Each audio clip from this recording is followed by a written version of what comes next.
Bienvenidos y bienvenidas a todos a esta lectura de Mi Primer Millón. Mi Primer Millón es un libro, la verdad, maravilloso que nos enseña cada día todos los sucesos, los patrones de éxito, las adversidades, las calidades que han tenido, sobre todo la persistencia, claro, 10 hombres que a la época de la escritura del libro eran los más ricos del mundo, eran archimillonarios. Entonces se habla de los miles de millones en adelante. Y bueno, vamos a aprender también hoy con historias de liderazgo, de éxito y con los conceptos que este hombre nos deja. Así que buenos apuntes, luego comentaremos y ahora vamos a ver un poco el libro que nos prepara hoy. Buena atención.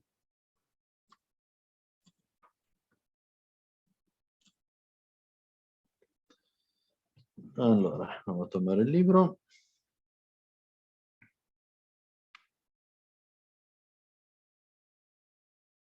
Eccolo qua.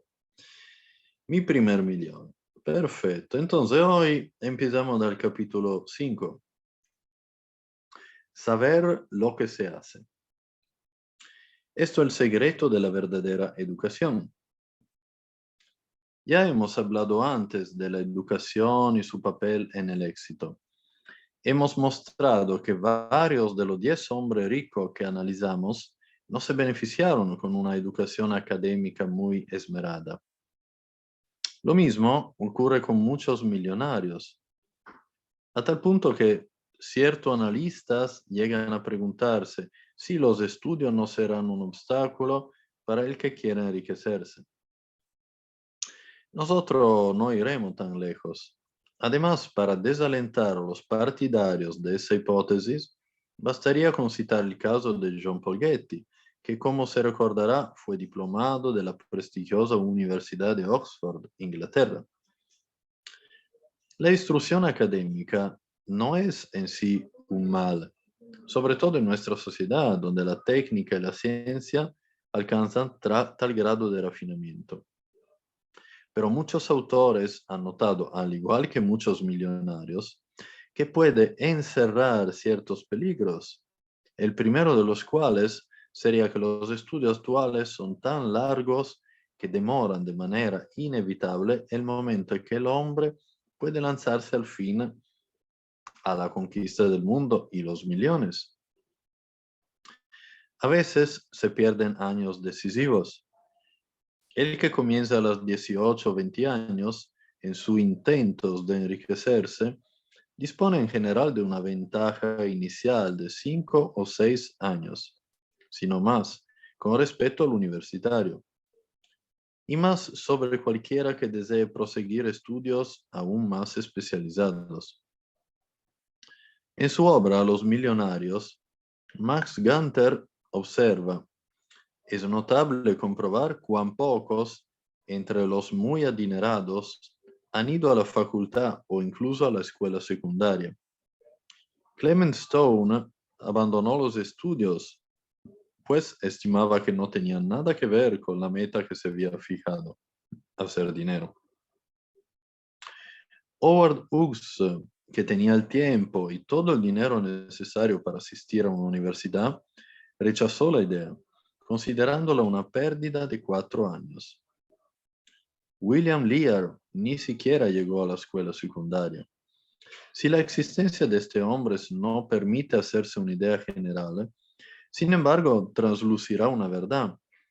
En los Estados Unidos, la facultad clásica no enseña nada o bien muy poco de lo relacionado con los modos de hacer una fortuna. Durante la Prima Guerra Mundial, Henry Ford fue tratado de pacifista ignorante por un periodista. Ford, insultado, decidió demandar al diario.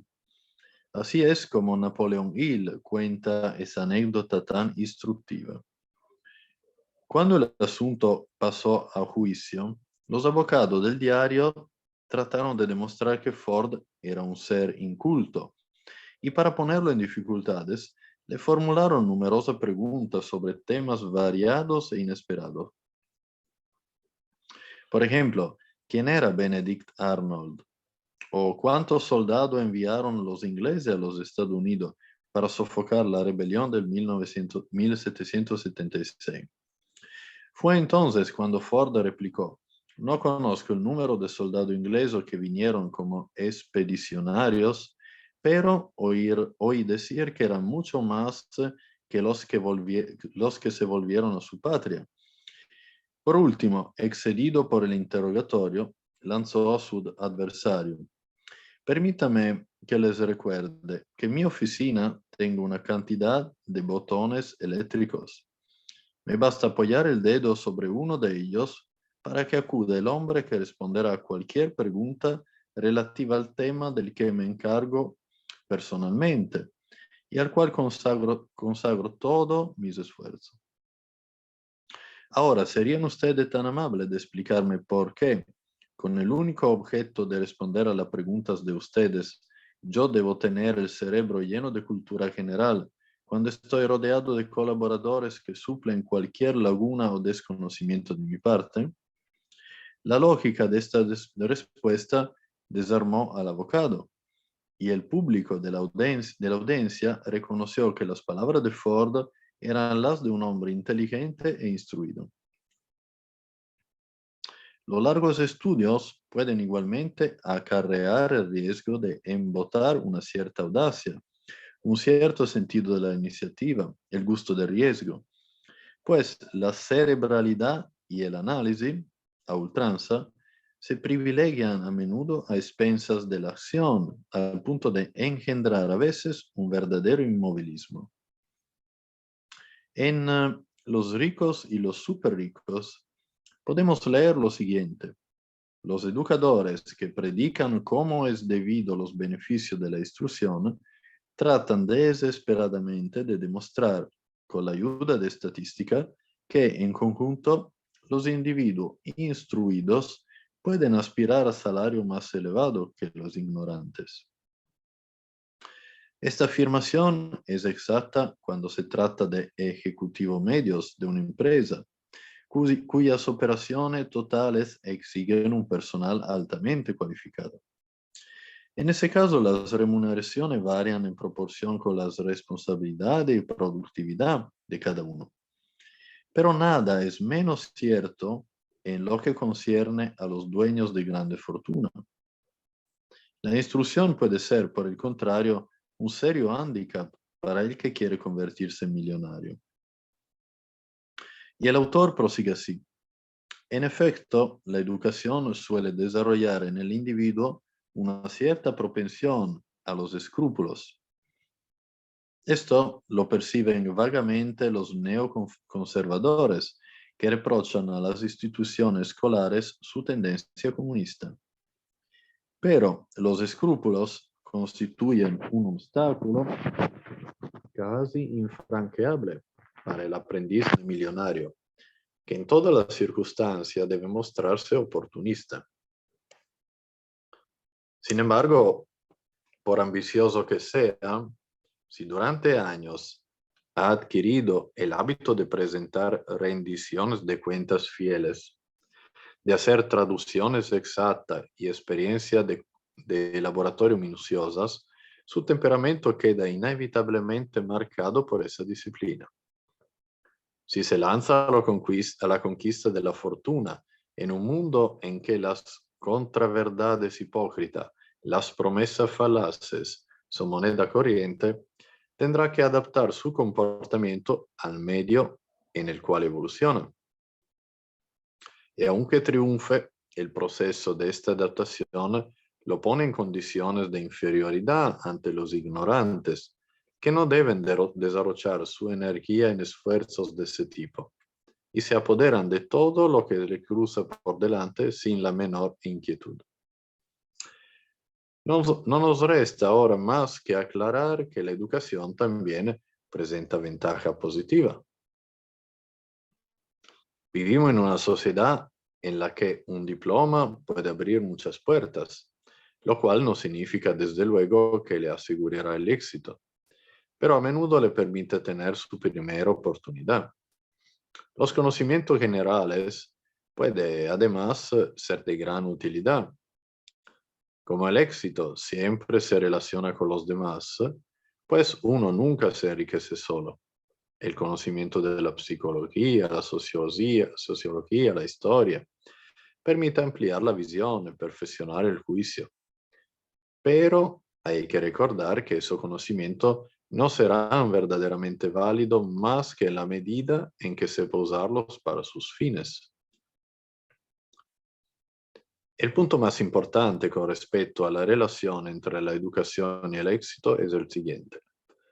Si bien muchos hombres ricos no han asistido mucho tiempo a la escuela, por el contrario, todos, sin excepción, se han convertido en especialistas en su campo de actividad. Todos, sin excepción, se las han arreglado para llegar a ser expertos en lo suyo y se han esforzado por saber lo más posible en ese campo. El no plegarse a esta exigencia conduce necesariamente al fracaso o a la mediocridad. En su libro Hacerse rico, Getty establece las 10 reglas que lo condujeron al éxito y que, en su opinión, han permitido enriquecerse a todos los millonarios que él conoció. No es casual que la primera regla que cita contenga los principios siguientes, que, como veremos, no solo se aplican al que quiere montar un negocio o trabaja ya por su cuenta, sino también a todos los asalariados que desean subir rápidamente los escalones de la jerarquía y enriquecerse en consecuencia. El hombre que desea lanzarse a los negocios por su cuenta debe elegir un campo de actividad que conozca y comprenda bien. Evidentemente no sabrá todo lo que hay que saber desde el principio, pero no debería comenzar antes de haber adquirido una buena y sólida formación en el campo elegido. Además, es por esta razón que para aquellos que piensan dedicarse a los negocios, resulta más fácil hacerlo en el campo que conoce, en el que han trabajado para otros, spin-off. La regla enunciada por Getty parece ser, a sus ojos, la condición básica del éxito y que es repetida por muchos autores serios. No debe aplicarse solo antes, sino también durante toda la carrera del individuo. El desarrollo espectacular de la información y la cantidad creciente de investigadores en todos los dominios hacen que los conocimientos evolucionen muy rápido. Vivimos en una sociedad en veloz mutación y, por decirlo así, constante. El individuo que desea triunfar debe vivir en un estado de instrucción permanente, buscando aprender sin cesar siempre más sobre su actividad. Lo que se aprende hoy puede no servir dentro de 5 o 10 años. Para seguir la evolución rapidísima de la sociedad, hay que estar constantemente alerta, vivir en un estado de curiosidad permanente. Al saber lo más posible sobre su campo de actividad, volverse el mejor es una regla absoluta. Esa es la forma de educación de los hombres ricos.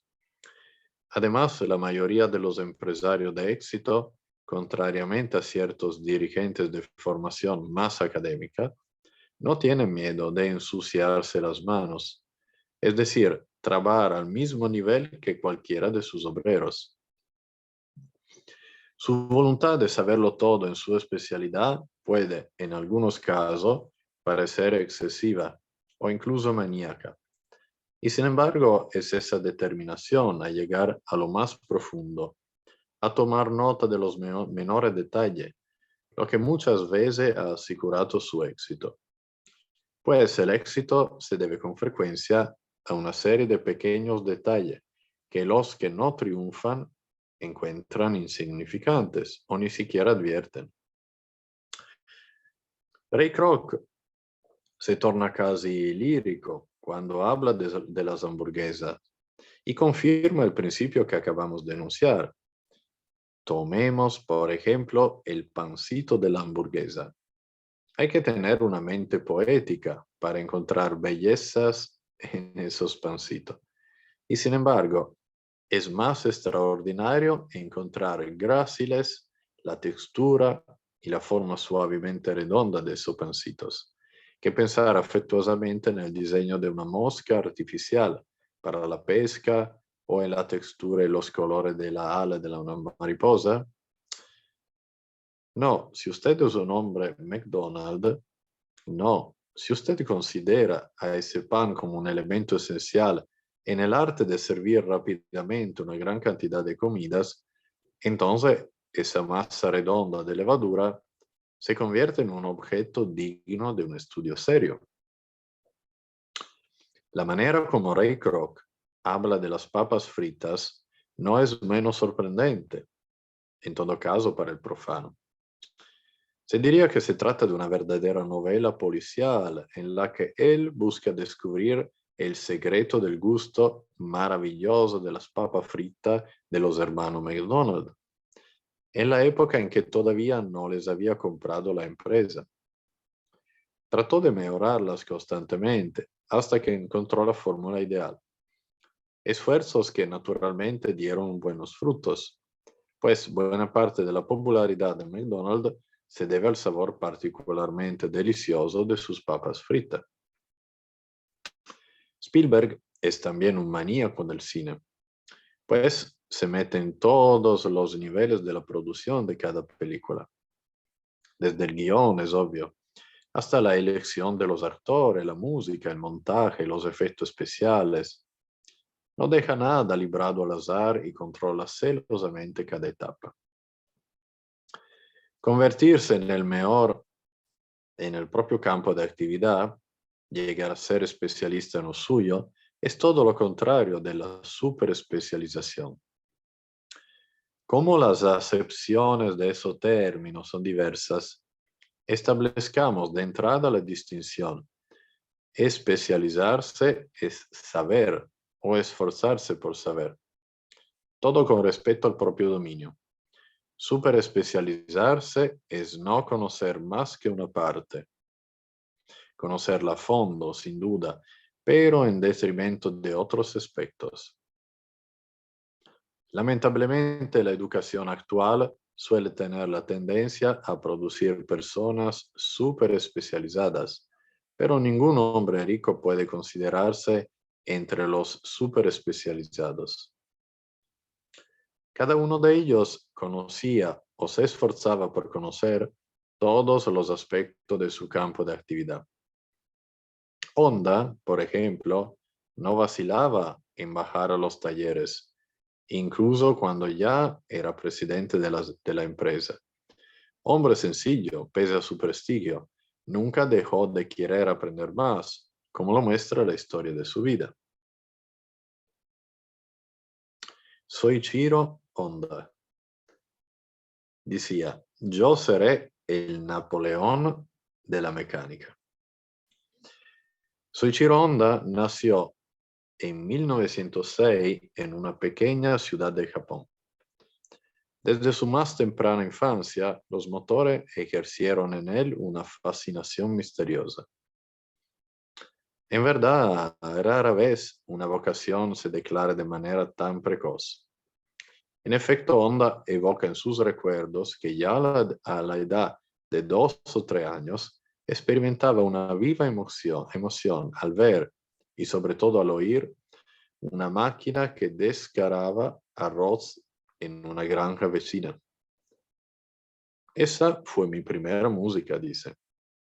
Yo percibía desde nuestra casa de madera al humito blanco que desprendía. Un día le pedí a mi abuelo que me llevara allí. Después se transformó en un hábito. Amaba el olor del combustible que apestaba, el ruido que hacía, las nubes de humo que lanzaba, y me pasaba horas agachado observando la máquina mientras mi abuelo me apresuraba a volver a casa. Ese gusto precoz por las máquinas, Honda lo heredó de su padre. Mientras que todas las familias del pueblo se dedicaban exclusivamente a la agricultura, el padre de Soichiro haciendo grupo aparte, se apasionaba por todo lo concerniente a las nuevas tecnologías modernas de principio de siglo. Así poseía un taller de reparaciones para las máquinas agrícolas y más tarde abrió un taller de bicicletas. De algún modo le abría el camino a su hijo para que éste pudiera iniciarse desde muy joven en el misterio de las máquinas.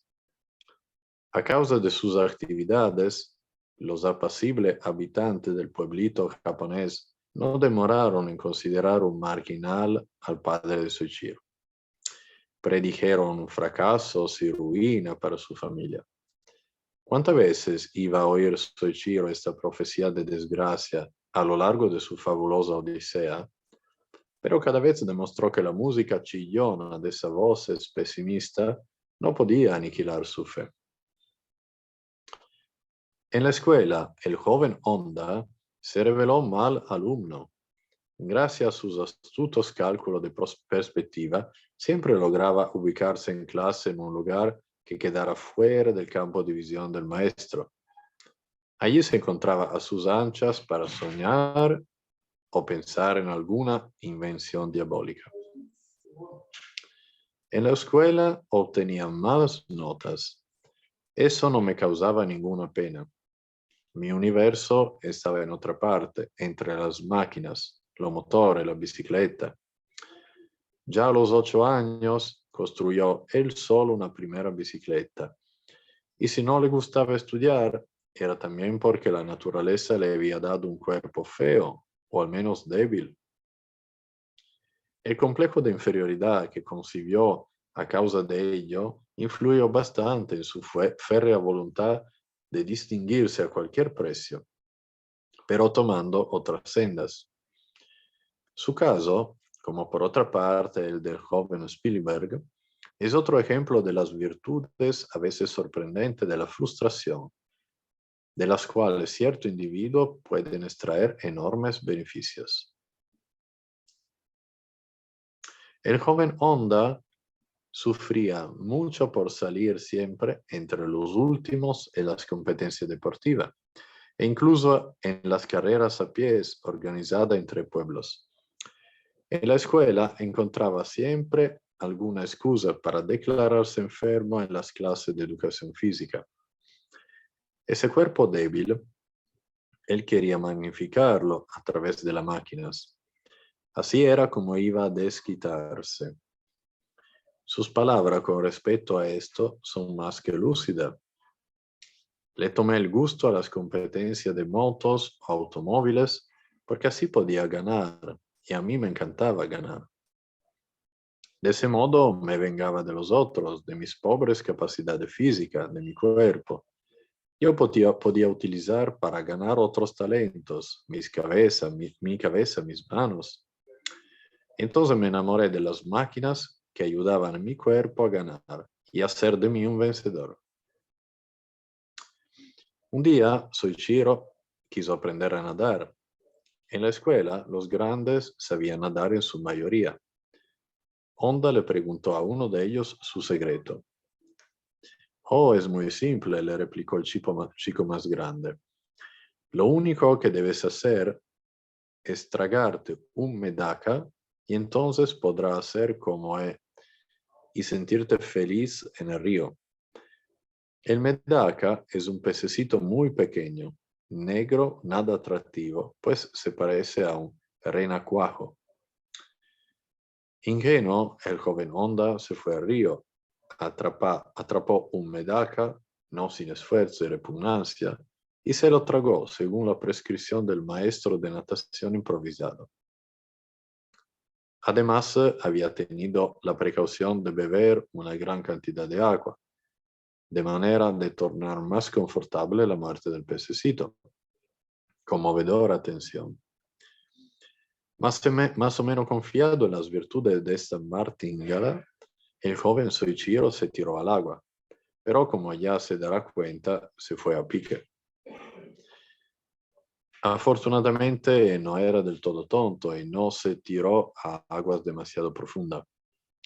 Después de varios intentos infructuosos, pero sobre todo después de haber tragado muchísima agua, se rindió a la evidencia. El milagro no se producía siempre. ¿Habría omitido seguir alguna instrucción del chico más grande? Tal vez la naturaleza lo había condenado, a causa de su constitución endeble, a no poder disfrutar jamás de los placeres de la natación. Contrariado pero no resignado, Honda volvió a ver al grande para quitarse las dudas. Tú eres muy robusto, le explicó el chico. Vuelve al río, traga un medaca más grande y verás cómo funciona. El consejo, además de haber sido dado con grande seguridad, poseía la virtud de tener una apariencia científica. Muy contento y obstinado como era, nuestro neófito volvió al río y le costó mucho encontrar un medaca de la dimensión recomendada. Hay que agregar que esos pececitos son muy rápidos y hábiles. Como se imaginará, esa segunda tentativa tuvo el mismo resultado que la primera. Sin embargo, el japonesito todavía no se había resignado a la idea de que nunca podría nadar como los otros chicos de su edad. Se puso a recorrer como los otros chicos de su edad. Se puso a recorrer el borde del río y repitió varias veces la experiencia. Tragaba un medaca, se zambullía. Al fin, aprendió a nadar. El milagro se hizo. Unos años más tarde, comprendí que el milagro residía en mi voluntad y en mis tentativas frustrados, en que, a fuerza de tragar agua, había aprendido a nadar. Creer profundamente en una cosa nos permite a todos encontrar en nosotros mismos una fuerza inmensa y superarnos. Si nos hemos demorado en esta anécdota, no es tanto por su rareza, sino porque ilustra de manera divertida un principio fundamental del éxito: la necesidad absoluta de la fe. Llegar a ser el Napoleón de la mecánica. Un personaje ilustre iba a marcar considerablemente al inspirarlo con su ejemplo al joven Honda, Napoleón. Supo de su existencia gracias a su padre, pero no disponía de muchos detalles sobre él. Físicamente me lo imaginaba como un hombre tan grande y fuerte como su poder y fama. Cuando años más tarde me enteré, leyendo libros de historia, de que era de baja estatura, no me decepcioné. Yo mismo no era muy alto y me resultaba evidente que no se mide la grandeza de un hombre por su estatura física, sino por sus actos, por la huella que deja en la historia de los hombres. Supe que Napoleón era de orígenes modestas, que quizás su familia vivía de una manera muy pobre. Por lo tanto, no era necesario nacer noble o rico para disfrutar y triunfar en la vida. Había otras cualidades que daban derecho al éxito: el coraje, la perseverancia, el gusto soñador por la ambición. Además, reforzando su admiración por este prestigioso modelo y al mismo tiempo programándolo de manera positiva, lo cual es raro, su padre le repetía constantemente: cuando seas grande, serás un hombre famoso y poderoso, como Napoleón. El joven Soichiro no tardó en encontrar puntos en común entre su héroe y él. El gran general, como él, era bajo. Al igual que él, sus orígenes eran modestos. Además, Napoleón había nacido en una isla, como Honda, y había conseguido conquistar un continente. Lo que más conservé de ese hombre fue una suerte de moral, de filosofía, que guió todas sus orientaciones futuras. Las de pequeño estudiante de familia pobre, que logró mofarse de los reyes y declarar la revolución para dominar al occidente entero.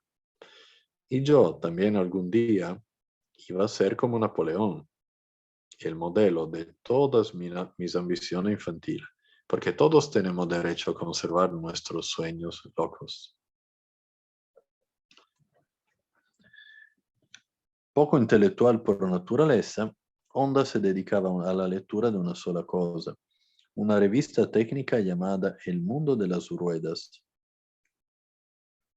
Fue en una de las páginas de esa revista donde encontró un día un pequeño aviso que pedía los servicios de un aprendiz de mecánico para la compañía Hart Shokai de Tokio. Se presentó al empleo. Un día más tarde recibió una respuesta positiva. A su padre le costó un poco aceptar que abandonara sus estudios para partir hacia la capital. Soichiro tenía 15 años. El puesto que se le confió al joven Honda no correspondía a sus ambiciones ni a sus expectativas. En lugar de ser aprendiz de mecánico, se convirtió de algún modo en babysitter del recién nacido de la familia de su empleador. Es que su patrón consideró que era demasiado joven para que se le confiara la reparación de un motor. ¡Qué humillación! Estaba tan cerca de la meta y sin embargo no podía alcanzarla. Eso aumentó mi voluntad. Habría sido muy torpe de mi parte plantar al bebé y volver a mi casa desalentado, haciendo desaparecer así toda esperanza de formación mecánica. Dicen que en cada hombre queda una huella del cerebro de Dios. Yo creo que debo a esa huella que me dio paciencia y determinación de quedarme en Tokio, hasta esperar que se presentara la ocasión, el haber podido aguardar el momento propicio para empezar verdaderamente en lo que me interesaba. Honda supo extraer provecho de la situación, y mientras cuidaba al bebé que llevaba a la espalda, Honda se paseaba por el taller de las reparaciones, observando minuciosamente las maniobras y operaciones que allí se realizaban. Así pudo adquirir un sentido general de la mecánica mucho más vasto que si se hubiera visto limitado a ejecutar una tarea específica. El negocio prosperaba y el señor Sakakibara, el dueño, decidió que quizá era ya tiempo de enviar a Soichiro a su primer puesto de trabajo. Y ese fue en verdad un gran día para Soichiro. Entró en el universo maravilloso de la mecánica. El joven aprendiz no tardó en demostrarse un mecánico dotado. Ni un ruido sospechoso, ni una pérdida de aceite se le escapaban. Pasó así 6 años de su vida profundizando sus conocimientos de la mecánica. Y a los 20 años el patrón lo llamó a su oficina para preguntarle si no deseaba regresar a su pueblo natal. El joven creyó al principio que el patrón quería decirle con esto que ya no necesitaba su servicio, pero había comprendido mal las intenciones del hombre.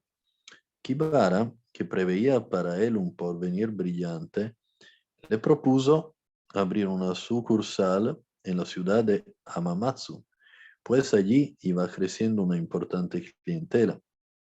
Además, está decir que el joven Honda aceptó con entusiasmo este desafío, sobre todo porque le permitía regresar con su familia, de la que vivía separado desde hacía tantos años. Me convertí al fin en un hombre independiente, un hombre de verdad, dueño de sus brazos, sus piernas, su cerebro, su destino, sus horarios y de los riesgos que sabría correr. Esa sensación de libertad solo la sienten los que montan un negocio propio. El estudio de la vida de los 10 hombres ricos ha demostrado que ese sentimiento parece compensar con creces la inquietud que engendra el hecho de quemar las naves. Sin embargo, parece que hace falta una disposición de carácter especial para echarse al agua, sin quedar paralizado por la angustia de la incertidumbre material de los principios. Durante la larga ausencia de Honda, muchas cosas habían cambiado en su apacible pueblo natal. Entre otras, habían abierto sus puertas 2 o 3 talleres mecánicos. Honda creía que él iba a ser el único. Ahora iba a tener que competir con sus rivales e encontrar un medio de ser y trabajar mejor que los otros. Nuestro hombre no demoró en comprender que para triunfar en su taller tenía que hacer dos cosas bien definidas. En primer lugar, aceptar las reparaciones difíciles que desalentaban a los mecánicos de otro taller. Y después proceder con la mayor rapidez posible, para que el cliente no tuviera que privarse de su vehículo durante muchos días. Con métodos semejantes, Honda no demoró en hacerse una sólida reputación. A veces no vacilaba en trabajar toda la noche para poder entregar por la mañana un trabajo urgente. Estaba dispuesto a pagar ese precio. Su genio inventivo, siempre despierto, se manifestó en esa época de manera particular. En ese entonces los rayos de la rueda de los vehículos eran de madera, material que no resistía bien las embestidas de los caminos. Honda tuvo la idea de reemplazar la madera por metal. La idea era simple, pero había que tenerla. Y a los 30 años, Honda firmaba su primera matrícula de inventor. Sus rayos de acero conocieron gran éxito y se exportaron a todo el mundo. Ese invento me hizo saborear los frutos de la paciencia artesanal de la aventura industrial. Dirigir un taller o un negocio es como conducir un autobús. Hay que parar en todos los pueblos y recoger la clientela local. Pero no se puede ir más allá, a grandes distancias. Es cierto, se puede vivir feliz de esta manera, pero yo tenía la ambición de ir más lejos y a más velocidad.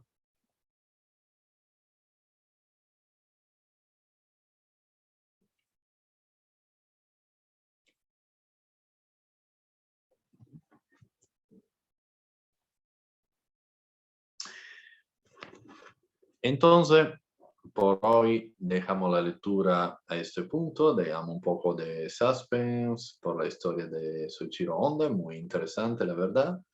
Y aquí se ve vemos dos características esenciales. La perseverancia, no escuchar lo demás, no hacerse limitar de lo que le dicen los demás, también familiares. Y sobre todo, la resiliencia, o sea, él, empezando en este taller mecánico, tuvo que hacer eh, me falta la palabra, tuvo que hacer de cuidado infantil del niño, pero no se quejó de esto. Además, él siguió siempre con esta perseverancia, persistencia, proprio porque tenía una visión. Y además, todavía más antes de esto, cuando quería aprender a nadar, que el chico, bueno, le dio este consejo que desarrolló en él la voluntad, la fe de tragarse esto pez por aprender a nadar. Y él lo hizo con mucha voluntad, con mucha fe, cuantas veces era necesario. Entonces, wow, esta historia me ha encantado y ahora la palabra a vosotros para ver cuáles conceptos os han encantado hoy de esta lectura y cuáles vamos a poner en práctica. Así que a vosotros la palabra de Gitza, Álvaro y todos los presentes.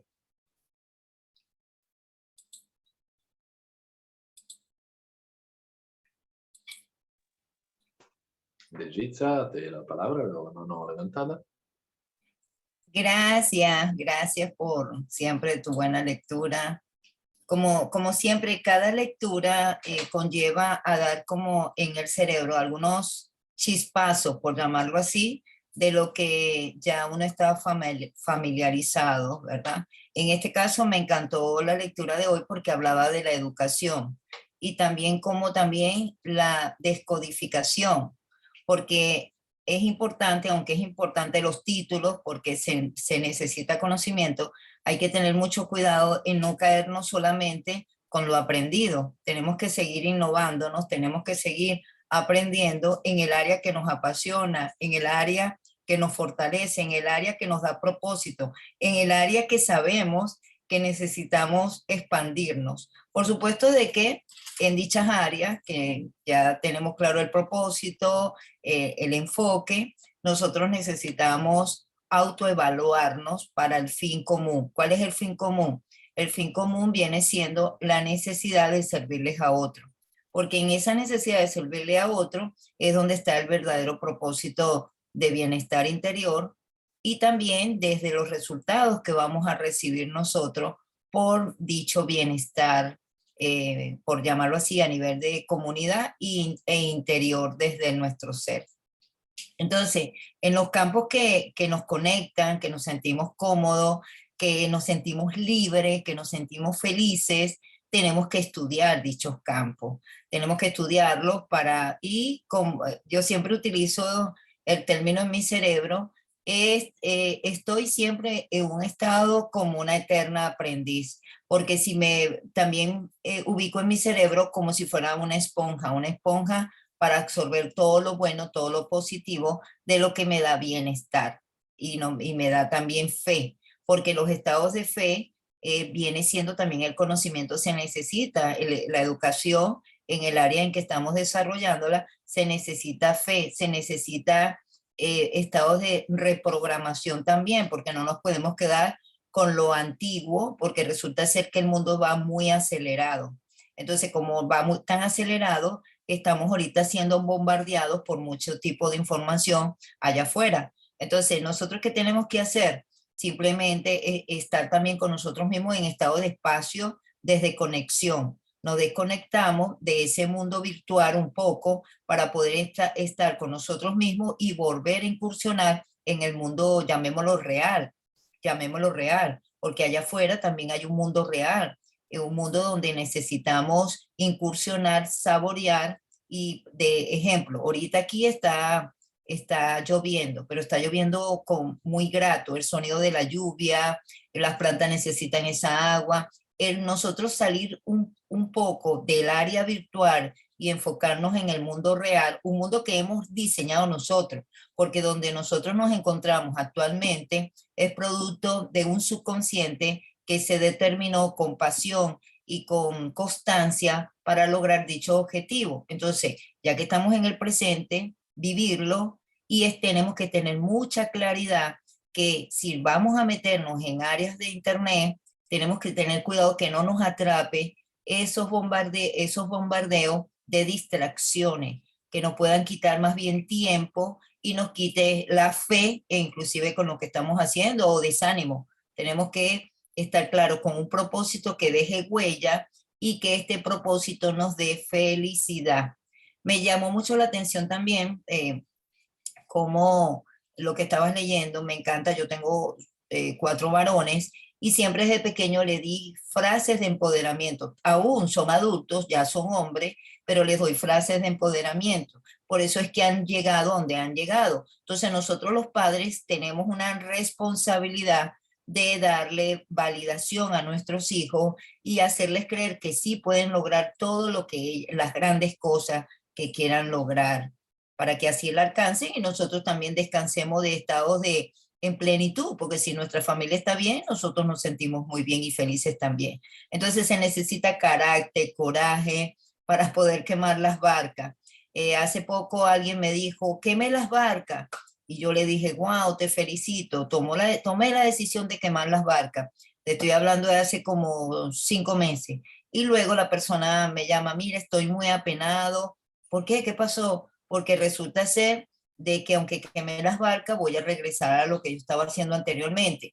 Entonces yo le dije, no, no te has apenado conmigo, tienes que estar apenado contigo, porque aunque quemaste las barcas, lo que estás haciendo es recoger las tablitas que te quedaron en las tablitas que están llenas de humo, las tablitas que estás viendo a ver si haces un bote con lo que quedó de quemar las barcas. Esa fue mi respuesta. Pero si tú en ese tiempo que quieres reconstruir algo que dejaste en el pasado, ya eso te lleva un proceso y eso se te respeta. Ahora, ¿qué diferencia hay de que ya quemaste las barcas, estabas viendo unos nuevos botes que estabas haciendo espectacular sobre un submarino con otro tipo de elementos y este submarino que estás creando en esta nueva fase resulta ser que necesitas tener fe y tener elementos que te ayuden a crear dicho submarino, porque ya no son barcas, ya estamos hablando de un submarino que sobrevive a altas temperaturas debajo del agua, sobrevive e inclusive si te bombardean, entonces puedes sobrevivir si te llegaran a bombardear. Pero recoger las tablitas de las barcas que ya habías quemado, que quedaron en la superficie o en la orilla de la playa, ya eso es una cuestión de muy seriedad para tu propósito, si acaso lo tienes totalmente claro. Entonces ahí hay un proceso que ese ser humano necesita y llega un momento que con el tiempo no llega a tener ni siquiera un paso de huella porque se le va la vida creando o rescatando algo que ya no existe. Ese es mi aporte en el día de hoy, mi querido Guido, para esta maravillosa lectura. Gracias por tu invitación. Excelente, excelente comentario, como sempre, de Gizza. Y la verdad que sobre todo esta, sí, hemos empezado con la explicación de la educación, porque la educación académica no siempre es muy positiva, está muy a favor, conta muy a favor, digamos, en el éxito. Se llegaba a decir claramente, por quien quiere hacerse millonario, la educación académica, la universidad a veces es una pérdida de tiempo, entre comillas. Claro, toda la educación ayuda, pero hay que tener en cuenta lo que hacía Solchiro Honda cuando estaba en la escuela, ¿no? Se ponía siempre en una esquina, no, el maestro no lo podrá mirar, proprio por seguir soñando, seguir proyectando sus sueños. Entonces, esto era importante. Creo que en la vida es bueno un poco de todo, también la educación académica, pero la nuestra educación académica, ya lo sabemos, se quedó al famoso sistema prusiano, o sea, hecho, diseñado en una época donde la educación era buena por tener dependientes obedientes y el mundo cambió. No necesitamos más ser más dependientes obedientes. O por lo menos no todos, no los que quieran lograr más de la vida como nosotros. Y la educación académica se quedó a aquel punto. Así que, claro, a veces es un claro obstáculo al éxito, al emprendedurismo. Pero bueno, lo importante es que hemos visto también con tu explicación la importancia de la perseverancia, del sueño, de la visión y la resiliencia, esta característica importantísima, importantísima como lo es la curiosidad.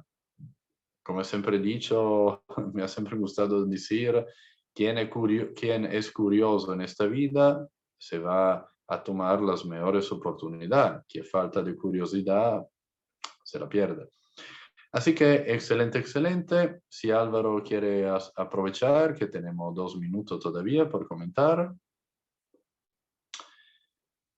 Y si no, seguiremos cuanto prima esta lectura. Mañana seguro que no, perché estaré de viaje.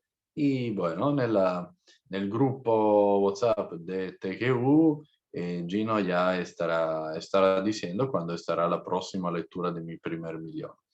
Nos vemos, peraltro, esta noche española o esta tarde latinoamericana por la lectura con Degizia de la Biblia de Maxwell con concepto de neurociencia. Así que todos bienvenidos y hasta pronto. Pasarla bien. Chao.